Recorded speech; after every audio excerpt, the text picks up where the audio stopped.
జీవించాలి. అజరామరవత్ ప్రాజ్ఞ విద్యామర్థంచ సాధయేత్ గృహీత ఇవ కేశేషు మృత్యునా ధర్మమాచరే. కాబట్టి మన ఈ కేశాలను చుట్టుముట్టి ఉంటుంది మృత్యుదేవత. ఎప్పుడు పోతామో తెలియదు. నీటి బుడగ లాంటిది జీవితం.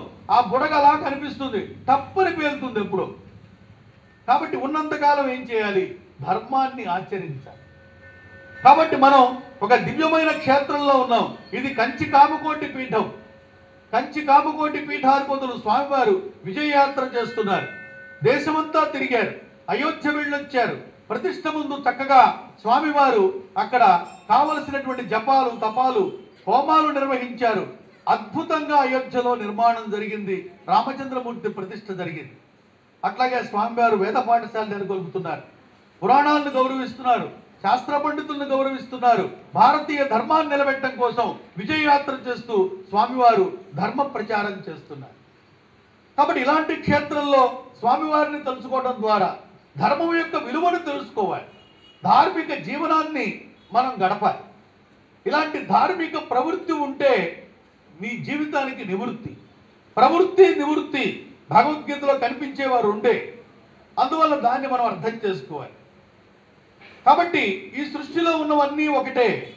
ఆ రకంగా మనం అనుకుంటూ సర్వమత సామరస్యంలాగా సర్వభావన సర్వదేవతలు ఒకటే అనుకొని మనం అడుగులు వేస్తుండాలి. పరమేశ్వరుడు అనుగ్రహం లభిస్తుంది. కాబట్టి ఇప్పుడు మనం చెప్పుకుంటున్నాం, ఈ సంవత్సరానికి నవనాయకుల్లో 6 పాపులు 3 శుభులు. వీళ్ళందరూ కూడాను మంచి చెడు సమానంగానే ఇస్తారు. ఈ 6 గౌరవించాల్సిందే, 3 గౌరవించాల్సిందే. ఒక తండ్రికి బిడ్డలు అందరూ సమానమే. ఒకడు తక్కువ ఉద్యోగంలో ఉన్నా, ఒకడు పెద్ద ఉద్యోగంలో ఉన్నా అంతా సమానమే. అలా మనం నవనాయకుల్ని ఉపనాయకులను చూసి మకర సంక్రాంతి పురుషుడిని గురించి కూడా తెలుసుకున్నాం. ఇప్పుడు మనం కందాయ ఫలాలు. కందాయ ఫలం అంటే మనకి సంవత్సరాన్ని 3 భాగాలు చేశారు.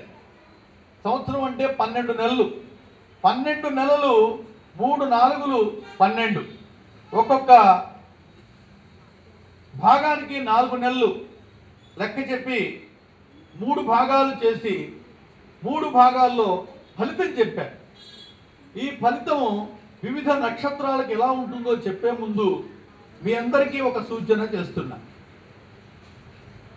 ఇక్కడ ఒక్కొక్క నక్షత్రం చదివి నేను సంఖ్యను చదువుతా. ఈ సంఖ్యను చదివినప్పుడు కొందరికి 0 వినిపిస్తుంది, కొందరికి 1 వినిపిస్తుంది, కొందరికి 2 వినిపిస్తుంది. అంటే 1 బేసి సంఖ్య, 2 సమసంఖ్య. సమసంఖ్యలు అంటే 2 4 6 8. బేసి సంఖ్య అంటే 1 3 5 7. 0 అంటే 0. ఇది ఏమిటి దీని ఫలితం అని తర్వాత అనుకునే బదులు అదేమిటో ముందే తెలుసుకుంటే ఒక అవగాహన కలుగుతుంది. ఆది శూన్యే మహావ్యాధి, మధ్య శూన్యే మనోవ్యధ, అంత్యశూన్యే ఫలం స్వల్పం, త్రిశూన్యే నిష్ఫలం భవే. కాబట్టి మొట్టమొదట 4 నెలల్లో 0 వచ్చిందనుకోండి, మహావ్యాధి అని చెప్పారు. మీ అందరూ భయపడిపోకర్ల, ఏమి భయపడక్కర్ల. వ్యాధి మన ఏమి చేయదు. ఎందుకు? మనం చక్కగా పంచాంగ శుద్ధి చూసుకొని పనులు మొదలు పెడతాం. పంచాంగ శ్రవణం చేశాం. యోగా రోగ నివారణం అని చెప్పుకున్నాం. అందువల్ల మనకేం కాదు. ఉన్నది చెప్పుకోవాలి కాబట్టి చెప్పుకుంటున్నాం. కాబట్టి ఆది శూన్యే మహావ్యాధి, మధ్య శూన్యే మనోవ్యధ. ఒక వ్యాధి వచ్చిందనుకోండి, జలుబు చేసింది, ముక్కు కారిపోతుంది, మాట సరిగా రాదు. మరి మనోవ్యాధికి ఏమిటి? ఏంట్రా అట్లా ఉన్నావు? ఏం లేదులే అంటాడు. ఏముందో చెప్పడు. కాబట్టి మనోవ్యాధి అలా ఉంటుంది, కనిపించకుండా ఉంటుంది. తర్వాత అంత్యశూన్యే ఫలం స్వల్పం. చివరిలో 0 ఉంటుంది. అది స్వల్పమైన ఫలితాన్ని ఇస్తుంది. ఒక ఆయన పాపం పరీక్ష రాశాడు, ఒక పిల్లవాడు. బ్రహ్మాండంగా రాశాను, 100కి 90 మార్కులు అనుకున్నాడు. తర్వాత చూస్తే 40 మార్కులే వచ్చినాయి. 90 కాస్త 40 అయింది. A1 గ్రేడ్ కాస్త D2 గ్రేడ్కి వచ్చింది. ఏంట్రా ఏం రాశామని అడిగితే వాడు ఆన్సర్ చెప్పినప్పుడు తెలిసింది వాడు చెప్పినవన్నీ తప్పులని. అందువల్ల మనం చేసినంత మాత్రాన విజయం మన వెనకాల ఉండదు. అది కూడా అదృష్టమే, అది గమనించాలి మనం. అందువల్ల ఈ సంవత్సరం కందాయ ఫలాలు ఆది శూన్యే మహావ్యాధి, మధ్యశూన్యే మనోవ్యధ, అంత్యశూన్యే ఫలం స్వల్పం, త్రిశూన్యే నిష్ఫలం భవేద్దని తెలుసుకొని ఇప్పుడు 27 నక్షత్రాలకి ఉన్నటువంటి కందాయ ఫలాలు మీకు నేను మనవి చేస్తాను.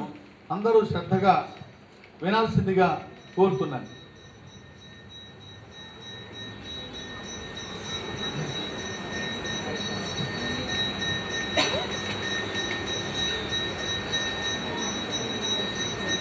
అశ్విని నక్షత్రం వారికి 5, 2, 3 5, 2, 3. భరణి నక్షత్రం వారికి 0, 0, 1. కృత్తికా నక్షత్రం వారికి 3, 1, 4. రోహిణి నక్షత్రం వారికి 6, 2, 2. మృగశిర నక్షత్రం వారికి 1, 0, 0. ఆర్ద్ర నక్షత్రం వారికి 4, 1, 3. పునర్వసు నక్షత్రం వారికి 7, 2, 1. పుష్యమి 2, 0, 4. ఆశ్లేష 5, 1, 2. మఖ 0, 2, 0. పుబ్బ 3, 0, 3. ఉత్తర 6, 1, 1. హస్త 1, 2, 4. చిత్త 4, 0, 2. స్వాతి 7, 1, 0. విశాఖ 2, 2, 3. అనురాధ 5, 0, 1. జ్యేష్ఠ 0, 1, 4. మూల 3, 2, 2. పూర్వాషాఢ 6, 0, 0. ఉత్తరాషాఢ 1, 1, 3. శ్రవణ 4, 2, 1. ధనిష్ట 7, 0, 4. శతభిషం 2, 1, 2.